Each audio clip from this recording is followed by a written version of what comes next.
no, since nabanggit na natin si Amy Marcos, Amy Marcos versus First Lady Lisa ay nako po mga kababayan, malamang ang sasabihin nila, saan tayo pupunta? Doon tayo sa totoong Marcos. Huwag tayo doon sa sampid lang. Ganyan sasabihin niya mga yan. Eto, iyak na naman ho mga kababayan yung mga DDS. Lalo na yung side ni Amy. House spokes claps back at Amy Marcos imbis na tumulong, puro sisi. Tingin ko ito mga bossing tungkol po to doon sa San Juanico Bridge.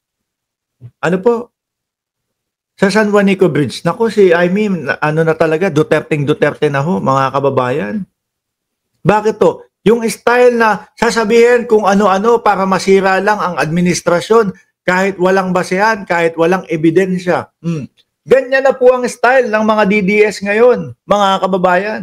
Imbis na tumulong, pahatak pa pababa ang gagawin ho, mga bossing.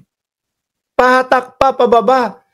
Hindi ka na nga nakakatulong Maingay ka pa, hinahatak mo pa kami pababa. Ang gawin na lang, tumahimik na lang.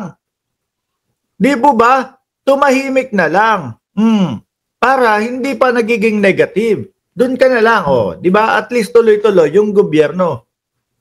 Ano sabi dito? Ni Attorney Princess, House of Representative spokesperson Attorney Princess Abante said that the San Juanico Bridge issue requires tangible solution, not mere soundbites blaming other for the problem. Ganyan kasi si Amy ngayon Nasaan na yun? Di ba? Ganyan lang ho ang style nila mga kababayan para mapabagsak ang gobyerno. Kung paulit-ulit na ganyan ho ang estilo ninyo, malabo kayong mananalo. Muntik na nga kayong sumabit Di ba? Kung ang style nyo, dak, magsasalita ako, sasabihin ko kung ano yung gusto ko, no? Pag hinanapan kayo ng ebidensya, wala naman kayong maipapakita. Hihinto lang naman kayo. Tatahimik lang naman kayo. Kagaya nung ginawa ni Vice Presidente kay Congresswoman Luis Trojo. Nahahawa na ng tuluyan itong si Amy, mga bossing. Style ng Vice Presidente, yung mga Luis Trojo may utang sa amin yan no? Kinuhang lawyer o kinuhang tagapagtanggol yung asawa ko 8 milyon o 8 milyon o 9 milyon ang utang nila sa amin Nung sinagot na ho ni Congresswoman Luis Trojo, mga kababayan, pakitaan nyo naman kami ng resibo. No? Para naman sa ganoon, nababayaran namin ang utang namin sa iyo. Ay ako ho, mga bossing, kung ganon, ako si Sara Duterte, tapos sinabi ko, binanggit ko sa inyo, may utang sa akin ang mga Luis Trojo o sa amin ang mga Luis Trojo. Tapos sinabihan ako, mga kababayan, pakita mo naman yung resibo para mabayaran ko na. Diyos ko po, dali-dali ho ako. Sa oras na napanood ko yung video ni Luis Trojo, ilalabas ko na yung resibo. Aba, 8 na milyon yun Di ba? Sino po ba pinagkakautangan na ayaw makasingil ng utang? Magmamadali ka nun. Nagrant ka, sumigaw ka doon sa distrito ni Luis Trojo. Tapos wala ka namang maipakita, anak ng tinapa. Ganyan na ganyan lang din ang estilo ni Amy Marcos. Kung hanggang 2028, ganyan yung style nyo, asahan nyo, malabo yan. No? Mahirap pong pangatawanan yung mga pagsisinungaling at mahirap pong pangatawanan. Yung mga puros paninira lang po at walang ebidensya. Sabi ni Antonio Palomero, gusto ni Amy hawakan ang Maharlika funds yata kaso hindi sa kanya binigay ni PBBM. Kaya nagalit. Sabi ni Rudy, maganda ang laro. Ramos, Amy, walang kwentang kapatid ni PBBM. Maglabas ng resibo. Kaya lang falsified. Wag naman pong maglabas ng resibo. Tapos ang itsura yung parang sa confidential funds lang, ha? Sabi ni Ma'am Princess, malakas palang makahawa ang mga Duterte. Ay naku, tingnan nyo yung mga DDS.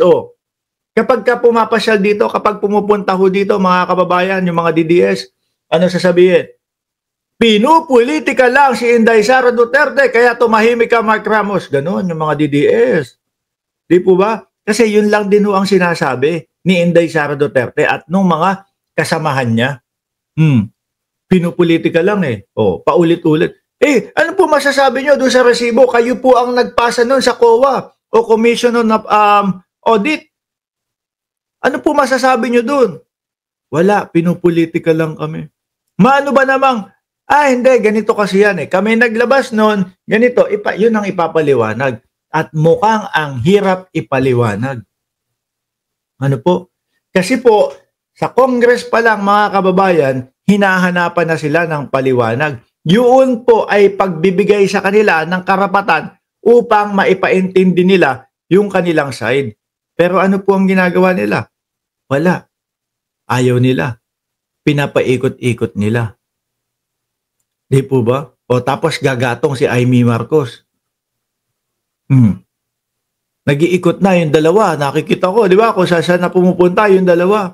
O, nagre-ready na sa 2028. Ay, naku po.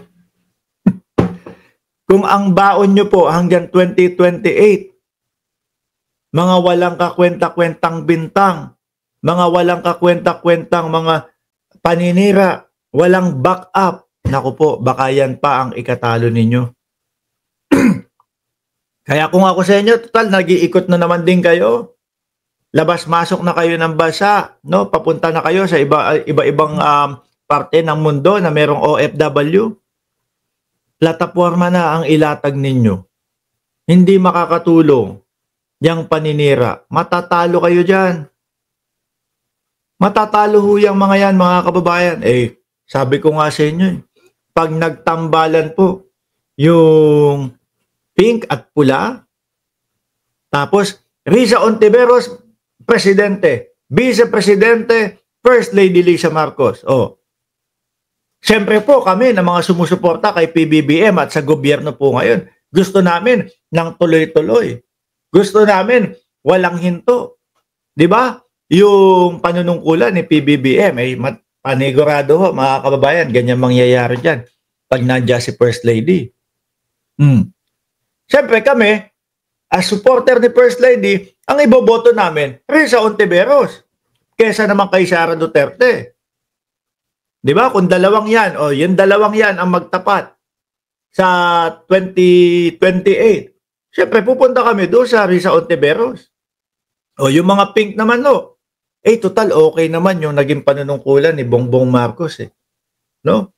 Sige, Vice Presidente at total naman nagkakaisa ang pula at pink. Vice Presidente natin si First Lady Lisa Marcos. Naku po mga bossing, sabi ko sa inyo, etong tambalan na sinasabi na Amy at Sara, lalamunin po ng buhay to, mga kababayan. Baka po yung Robin Padilla na tinatawag nyong sili.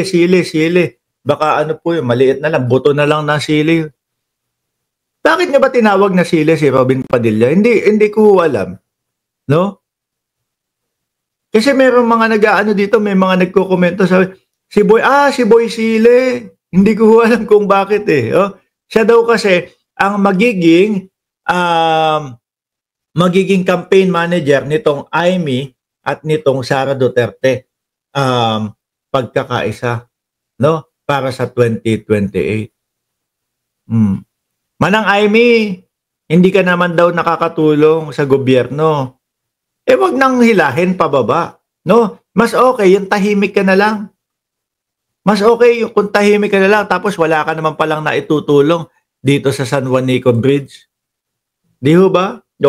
Tahimik na lang para hindi nahahatak at hindi nai-interrupt yung gobyerno ng Pilipinas.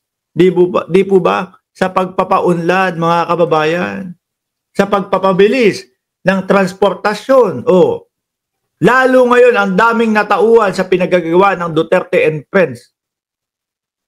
Sabi ni Adonis Alvin Abelino, si Boy Sili si Padilla kasi maliit.